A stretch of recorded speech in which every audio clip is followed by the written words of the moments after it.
تم سے حیض کے بارے میں دریافت کرتے ہیں، کہہ دو وہ تو نجاست ہے، سو ایام حیض میں عورتوں سے کنارہ کش رہو، اور جب تک پاک نہ ہو جائیں ان سے مقاربت نہ کرو۔ ہاں جب پاک ہو جائیں تو جس طریق سے خدا نے تمہیں ارشاد فرمایا ہے ان کے پاس جاؤ۔ کچھ شک نہیں کہ خدا توبہ کرنے والوں اور پاک صاف رہنے والوں کو دوست رکھتا ہے۔ تمہاری عورتیں تمہاری کھیتی ہیں، تو اپنی کھیتی میں جس طرح چاہو جاؤ، اور اپنے لیے نیک عمل آگے بھیجو، اور خدا سے ڈرتے رہو، اور جان رکھو کہ ایک دن تمہیں اس کے روبرو حاضر ہونا ہے۔ اور اے پیغمبر، ایمان والوں کو بشارت سنا دو، اور خدا کے نام کو اس بات کا ہیلہ نہ بنانا کہ اس کی قسمیں کھا کھا کر سلوک کرنے اور پرہیزگاری کرنے اور لوگوں میں صلح و سازگاری کرانے سے رک جاؤ، اور خدا سب کچھ سنتا اور جانتا ہے۔ خدا تمہاری لغو قسموں پر تم سے مواخذہ نہیں کرے گا، لیکن جو قسمیں تم قصد دلی سے کھاؤ گے ان پر مواخذہ کرے گا، اور خدا بخشنے والا بردبار ہے۔ جو لوگ اپنی عورتوں کے پاس جانے کی قسم کھا لیں ان کو 4 مہینے انتظار کرنا چاہیے۔ اگر اس عرصے میں قسم سے رجوع کر لیں تو خدا بخشنے والا مہربان ہے، اور اگر طلاق کا ارادہ کر لیں تو بھی خدا سنتا اور جانتا ہے۔ اور طلاق والی عورتیں 3 حیض تک اپنے تئیں روکے رہیں، اور اگر وہ خدا اور روز قیامت پر ایمان رکھتی ہیں تو ان کو جائز نہیں کہ خدا نے جو کچھ ان کے شکم میں پیدا کیا ہے اس کو چھپائیں، اور ان کے خامند اگر پھر موافقت چاہیں تو اس مدت میں وہ ان کو اپنی زوجیت میں لے لینے کے زیادہ حقدار ہیں۔ اور عورتوں کا حق مردوں پر ویسا ہی ہے جیسے دستور کے مطابق مردوں کا حق عورتوں پر ہے، البتہ مردوں کو عورتوں پر فضیلت ہے، اور خدا غالب اور صاحب حکمت ہے۔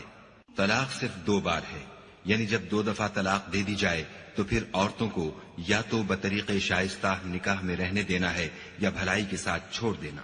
اور یہ جائز نہیں کہ جو مہر تم ان کو دے چکے ہو اس میں سے کچھ واپس لے لو۔ ہاں اگر زن و شوہر کو خوف ہو کہ وہ خدا کی حدوں کو قائم نہیں رکھ سکیں گے تو اگر عورت خاوند کے ہاتھ سے رہائی پانے کے بدلے میں کچھ دے ڈالے تو دونوں پر کچھ گناہ نہیں۔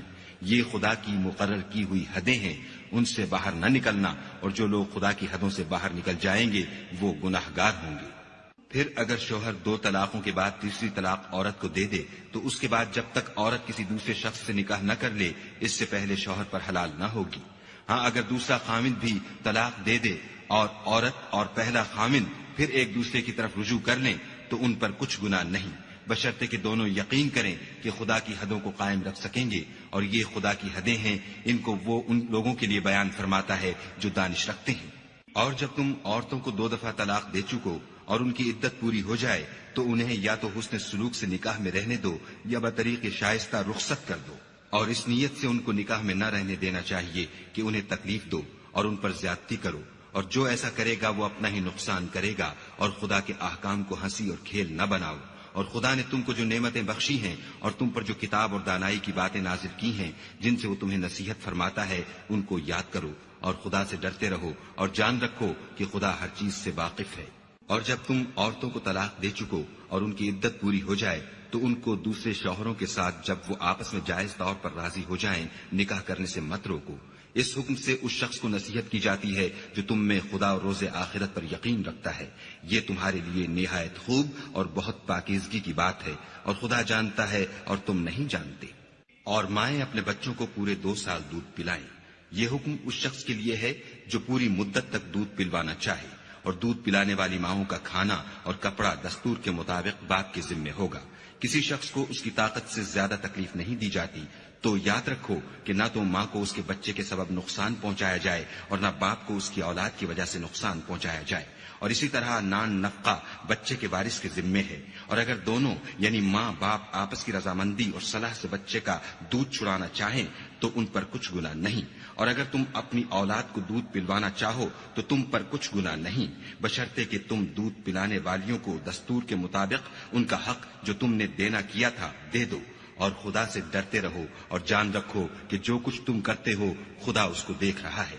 اور جو لوگ تم میں سے مر جائیں اور عورتیں چھوڑ جائیں تو عورتیں 4 مہینے اور 10 دن اپنے آپ کو روکے رہیں، اور جب یہ عدت پوری کر چکیں اور اپنے حق میں پسندیدہ کام یعنی نکاح کر لیں تو تم پر کچھ گناہ نہیں، اور خدا تمہارے سب کاموں سے واقف ہے۔ اگر تم کنائے کی باتوں میں عورتوں کو نکاح کا پیغام بھیجو یا نکاح کی خواہش کو اپنے دلوں میں مخفی رکھو تو تم پر کچھ گناہ نہیں. خدا کو معلوم ہے کہ تم ان سے نکاح کا ذکر کرو گے، مگر ایام عدت میں اس کے سوا کے دستور کے مطابق کوئی بات کہہ دو، پوشیدہ طور پر ان سے قول و قرار نہ کرنا، اور جب تک عدت پوری نہ ہو لے نکاح کا پختہ ارادہ نہ کرنا. اور جان رکھو کہ جو کچھ تمہارے دلوں میں ہے خدا کو سب معلوم ہے، تو اس سے ڈرتے رہو اور جان رکھو کہ خدا بخشنے والا اور حلم والا ہے.